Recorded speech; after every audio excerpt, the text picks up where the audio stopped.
তামিম ইকবালকে নিয়ে আসল ভিডিও এবার ফাঁস করলেন শাহরিয়ার নাফিস। নাটকবাজ তামিমকে নিয়ে এবার কি ভিডিও দিলেন শাহরিয়ার নাফিস। দর্শক, দীর্ঘদিন ধরে আলোচনায় তামিম ইকবাল জাতীয় দলে ফিরছেন না এমন আলোচনা চলছে তুমুল। তবে এবার সব আলোচনার মুখে যেন জল ঢেলে দিলেন শাহরিয়ার নাফিস। দর্শক, বাংলাদেশের সাবেক ক্রিকেটার শাহরিয়ার নাফিস এমনই একটি চাঞ্চল্যকর ভিডিও প্রকাশ করেছেন তার অফিসিয়াল ফেসবুক আইডিতে।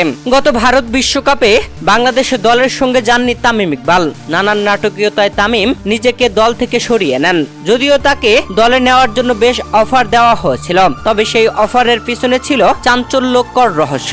তবে তামিম ইকবাল সবকিছুকে ছাপিয়ে তিনি মুখও খোলেননি, নিজে চুপ থেকেছেন, সহ্য করেছেন সবকিছু। এবার বেরিয়ে এলো আসল তথ্য, যেখানে বাংলাদেশের সাবেক ক্রিকেটার শাহরিয়ার নাফিস একটি ভিডিও প্রকাশ করেছেন। যেই ভিডিওতে দেখা গেছে যে 2023 ভারত ওয়ানডে বিশ্বকাপে বাংলাদেশ যে জার্সি পরে খেলতে গিয়েছিল, সেই জার্সির প্রথম ফটো সেশনটা করেছিলেন তামিম ইকবাল ও মুশফিকুর রহিম। এখানে স্পষ্টভাবে এটাই উঠে এসেছে যে তামিমের সাথে বড় ধরনের এমন কিছু হয়েছিল যে তার জন্য তামিম নিজেকে সরিয়ে নিতে বাধ্য হয়েছেন। বাংলাদেশ দলের সঙ্গে ভারত বিশ্বকাপে খেলতে যাননি।